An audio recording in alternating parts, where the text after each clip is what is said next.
नमस्कार, माझ्या YouTube चॅनलमध्ये तुमच्या सर्वांचं स्वागत आहे। तर मित्रांनो, आज आपण जाणार आहोत एका ऐतिहासिक वास्तूला भेट देण्यासाठी महाराष्ट्र राज्यातील पुणे जिल्ह्यातील सिंहगड या गडावरती। चला तर मग वेळ न दवडता व्हिडिओला सुरुवात करूया। जाताना वातावरण एकदम छान आणि प्रसन्न वातावरणामध्ये आम्ही किल्ला पाहण्यासाठी गेलो। तर पायथ्याला आपल्याला तिकीट असते, तर त्या तिकिटाची आपल्याला पावती सुद्धा भेटते। तर किल्ल्यावर जाण्यासाठी 50 रुपये तिथे तिकीट आहे। आम्ही तिकीट घेतलेली होती आणि तिकीट घेऊन आम्ही चाललेलो होतो सिंहगडाच्या दिशेने। वातावरण अतिशय छान होतं, मन प्रसन्न करणारं होतं आणि तुम्ही सुद्धा कधी व्हिजिट करत असाल ना, तर तुम्ही सकाळच्या वातावरणामध्ये जावा, कारण की वातावरण प्रसन्न असतं आणि या फ्रेश वातावरणामध्ये तुमचा गड लवकर सरला जातो। आणि बघा, आम्ही इथं गाडी पार्किंगला लावलेली होती। ही अतिशय छान व्यवस्था आहे। इथं तुम्ही तुमची 4 व्हीलर किंवा 2 व्हीलर पार्क करू शकता। हे बघा, तुम्ही बघत असाल की तुम्हाला गडावरती जाण्या अगोदर सुरुवातीला हे असं काहीसे दुकानं वगैरे लागतात आणि आता तुम्हाला मी दाखवते की तुम्ही पाऊल वाटेने सुद्धा गडावरती येऊ शकता। ठीक आहे, काही लोक तुम्हाला दिसत असतील का पाऊल वाटेने जात आहेत। आणि आता तुम्ही बघू शकता की हा पहिला पुणे दरवाजा आहे आणि याला असं नाव का दिलंय, तर इथून बघा संपूर्ण पुण्याचं चित्र आपल्याला दिसतं, संपूर्ण पुणे आपल्याला दिसतं, त्यामुळे ह्या दरवाजाला नाव पुणे दरवाजा असं दिलेलं आहे।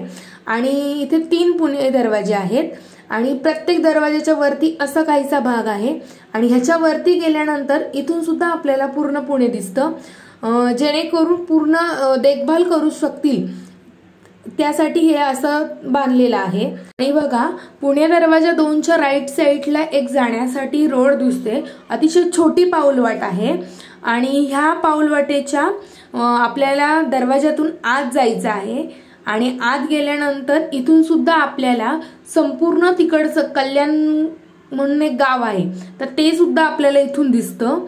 आणि इथे बघा एक विहीर आहे आणि बघा त्यावेळेचं तुम्ही बांधकाम बघू शकता की ते अजून सुद्धा अतिशय छान आहे। आणि इथे अशा कपारी दिसत आहेत की जेणेकरून आपल्याला तिथून सुद्धा राज्याची पाहणी व्हावी त्यासाठी। आता आपण पुणे दरवाजा 2 मधून आत जाणार आहोत आणि दरवाजावरती अतिशय छान अशी कोरीव नक्षीकाम केलेलं होतं आणि तिथून आत गेल्यावर घोड्याची पागा म्हणून एक असं गुहा टाईप मध्ये लागतं। तर आणि बाहेर जरी कितीही ऊन असलं तरी तिथे अतिशय थंड गारवा आपल्याला जाणवतो आणि त्या गाडी घोड्याचा तबेला म्हटलं तर काही वावगं ठरणार नाही, त्याची व्यवस्था इथं होती।